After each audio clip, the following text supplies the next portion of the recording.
Monster Hunter Wilds is both a return to form and a break from hunting tradition. It's a more approachable lizard-slaying sandbox. And it's a tangle of multiplayer quirks that still feels like something out of 2007.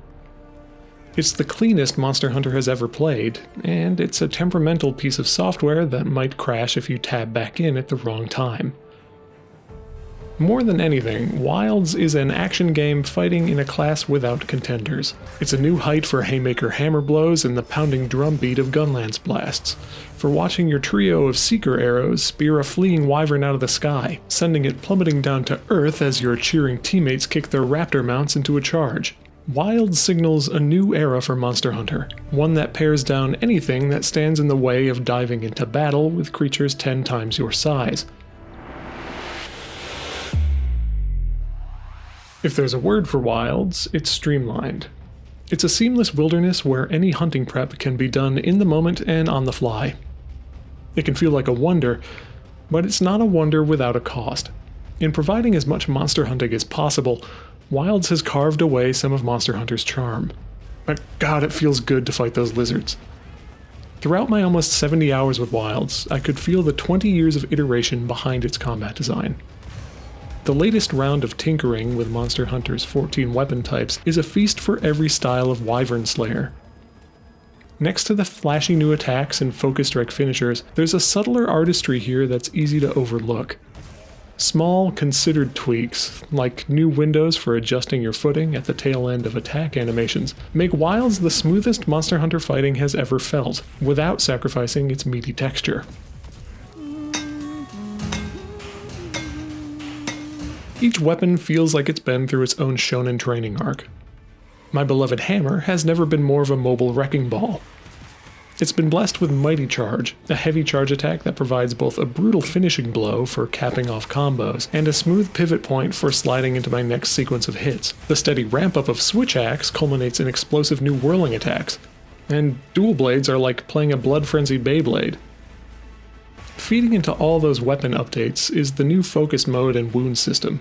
Targeting and destroying wounds with focus strikes is a satisfying new layer for moment-to-moment hunting. Opening a glowing red weak spot provides some clear direction if you don't know where a monster's most vulnerable.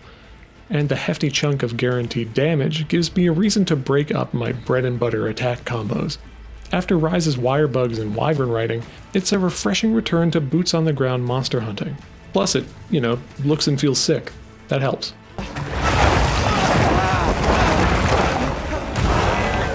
But what good are weapons without monsters to fight? For my money, Capcom sits firmly at the pinnacle of making impossible creatures look, sound, and move believably, and Wilds brings some spectacular additions to the bestiary. Ray Dow is an early highlight. A barbed, bristling apex predator that carves molten arcs in the desert sand with lightning-charged wing blades. Fighting Arkveld, Wilds' flagship monster, is like dueling an avalanche.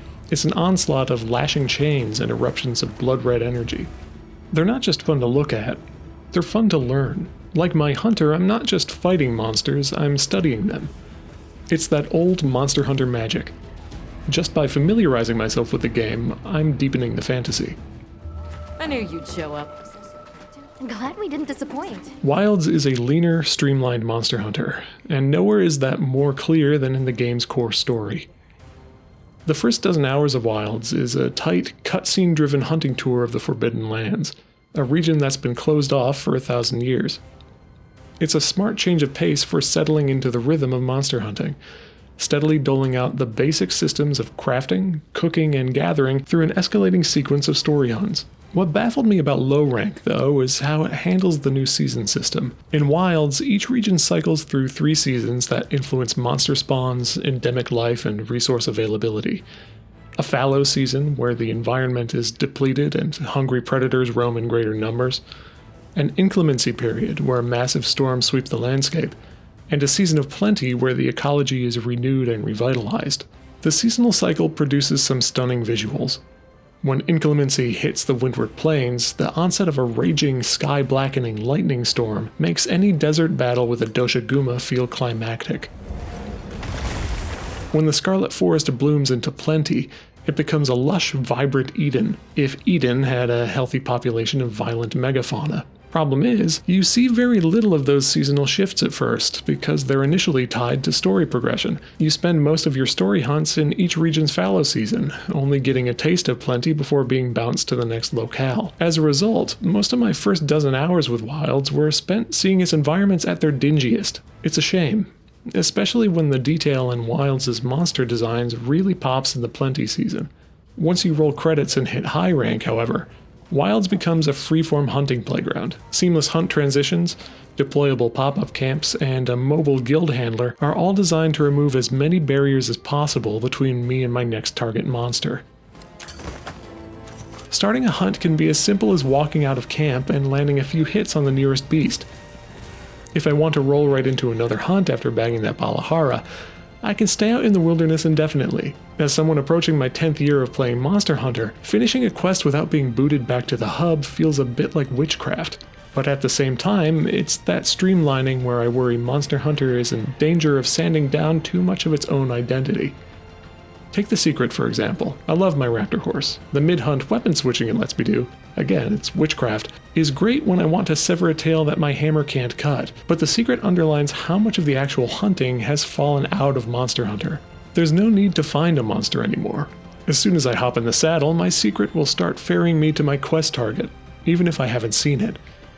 With immediate access to Raptor Autopilot, Wilds' new biomes, Monster Hunter's most open regions yet, feel smaller than the world maps that I traversed on foot. One of the joys of Monster Hunter is developing an intimate familiarity with its environments, and that's a familiarity that's hard to build with the stretches of the windward plains I've only crossed on Secret back.